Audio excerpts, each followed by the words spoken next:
Lauren Boebert, speaking on the pandemic, believes that it is a tragedy. It's not necessarily the tragedy that you might think. She tweeted, "The real tragedy with COVID is that people were so afraid of dying that they stopped living," which is a mangling of William Wallace if I've ever seen it. But that's not the real tragedy of COVID. And I don't think this is a particularly difficult one to figure out. I think the 600,000 Americans who died is a bit more of a tragedy than that some people might still be wearing masks, or some people might not be chilling at a rave on the weekend yet. I don't know, Jordan, am I crazy? Or is what she said reprehensible? No, I don't think you're crazy, John. I think she's just a disgusting person. Completely tone deaf.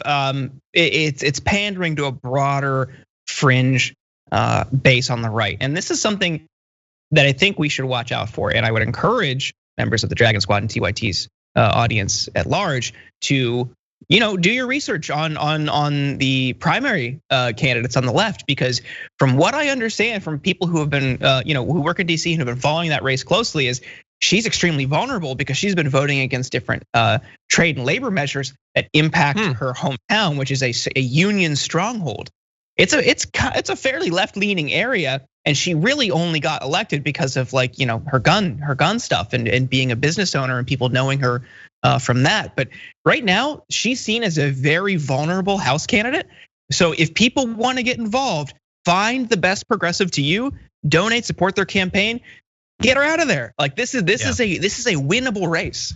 That's a great point. And when you find them, let us know. We'll bring them on. We would love to do what we can to take her out of Congress and send her back to running her restaurant that apparently gave people explosive diarrhea. So anyway, and she could definitely lose.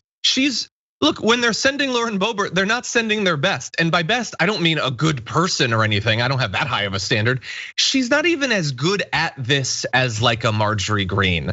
She's like a fumbling, less natural Marjorie Greene. She's awful, don't get me wrong, but she's not as good at it. And look at that, like that tweet is that people were so afraid of dying that they stopped living. No, actually people weren't afraid enough of dying, so they stopped living. That happened for some people, and along the way they got other people sick. That's really annoying. For some people, they just were convinced that it wasn't a big deal, but it was a big deal. And so I want to just briefly give you a bit of an update.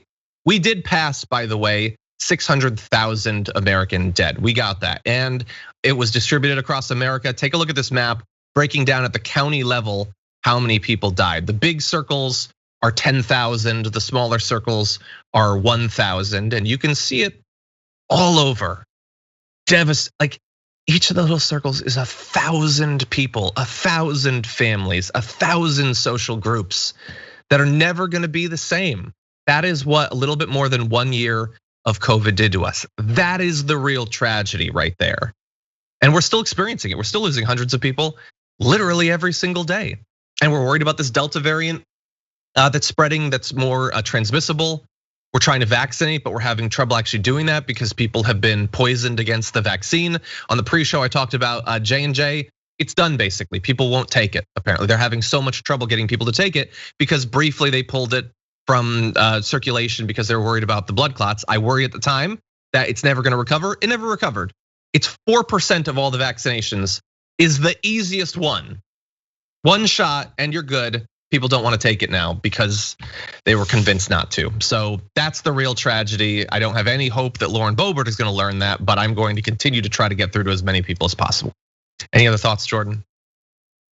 No, it's sad. It's really sad on the vaccine part specifically. Just how, and you see how effective the right is at convincing people that these types of things, which are well-meaning, are not in their best interest. So it's like, again, why it's important to support things like TYT and independent progressive media who are going to push back against that kind of stuff, because that's an effective machine that the right uses as a political arm. It's really devastating stuff, and everything from this non-traversy of critical race theory to the drumming up cancel culture to how they've attacked trans kids just for wanting to play sports, just vile stuff. And now it's ultimately like, oh, don't get a vaccine, literally putting people in harm's way. It's disgusting.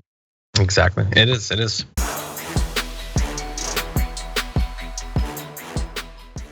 Check out the Damage Report podcast each day, wherever you get your podcasts, whether Pocket Casts or Stitcher or iTunes. You can join me as I give you the news and stories you want, with a range of co-hosts and interview guests jumping in on the fun each day. Again, that's the Damage Report, wherever you get your podcasts. And if you get them at iTunes, don't forget to rate and review. Sometimes I'll read them live on the show.